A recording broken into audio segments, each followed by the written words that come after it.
हमारे वाक्य के भेद, एग्जाम में जो वाक्य भेद आते हैं वो सिंपल ना देकर, सरल वाक्य में ना देकर, इस तरह से आजकल क्वेश्चन पूछे जाते हैं। जैसे इसके मैंने आपको 2 उदाहरण बताए।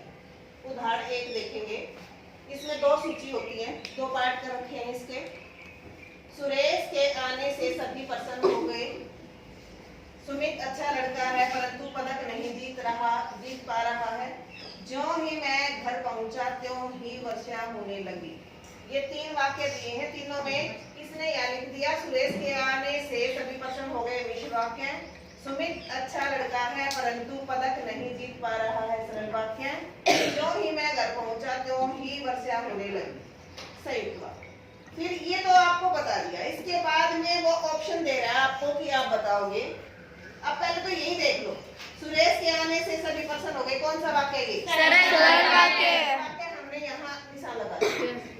सुमित अच्छा लड़का है परंतु पदक नहीं जीत पा रहा है, संयुक्त वाक्य।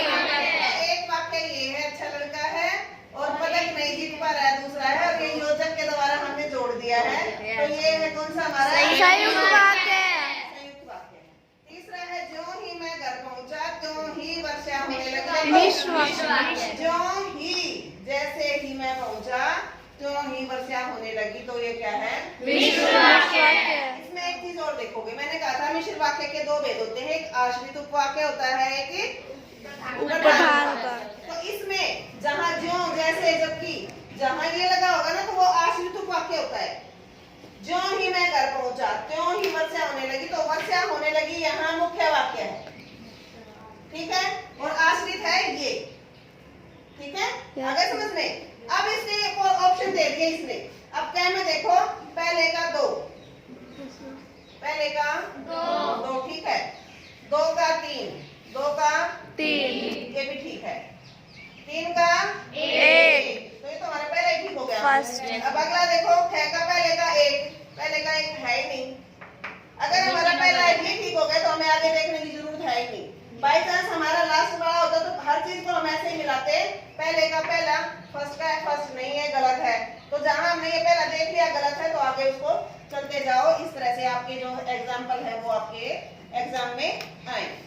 इसी तरह से एक दूसरा एग्जाम्पल है, जैसे मिश्र वाक्य को पहचानते हुए सबसे सही विकल्प चुनिए।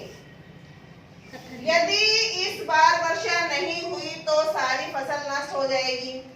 ईश्वर आपकी यात्रा सफल करे। परिश्रम से सुख संपत्ति, यश और प्रतिष्ठा मिलती है। अब पहले तो इसमें देखो कि सबसे पहले मिश्र वाक्य है कौन सा? पहला। ये नहीं हो सकता। यदि इस बार वर्षा नहीं हुई तो सारी फसल नष्ट हो जाएगी। ये तो क्वेश्चन ही गलत हो गए। क्वेश्चन गलत हो गया। ये पहली बात कंप्लीट हुई? नहीं हुई।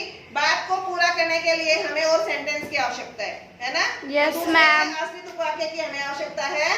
तो इस बार, यदि इस बार वर्षा नहीं हुई तो सारी फसल नष्ट हो जाएगी। तो सारी फसल नष्ट होना तो हमारा मतलब प्रमुख वाक्य है ये, और ये इसके ऊपर आश्रित हो। आश्रित है। ईश्वर आपकी यात्रा सफल करेंगे तो सरल वाक्य है। Yes ma'am. परिश्रम से सुख संपत्ति, यश और प्रतिष्ठा मिलती है, ये भी सरल वाक्य है, ये भी सरल वाक्य है। Yes, एक ही ma'am. वाक्य है ये सारा। अब देखो इसमें अलग से ये तो आपको दे दिया। हमारे बच्चे क्या करते हैं, वो इसी में देख लेंगे कि ये ठीक है तो क्या कथन ठीक है, हम ऐसे ही लगा के आ जाते हैं। नहीं, ये नहीं देखना, फिर यहाँ देखना है हमें। ये आंसर में क्या दिया इसने? कथन 1 कहेगा, कथन 2 सही है, 2 सही है। No ma'am. हमने इसको क्रॉस कर दिया। कहेगा कथन 3 सही है, 3 सही है। No ma'am. कहेगा कथन 1 सही है, 1 सही है। Yes ma'am. तो फोर्थ को हमें देखने की आवश्यकता नहीं है। तो समझ में आ गया? Yes ma'am. एग्जाम्पल आपके एग्जाम में आएंगे। आएंगे। धन्यवाद।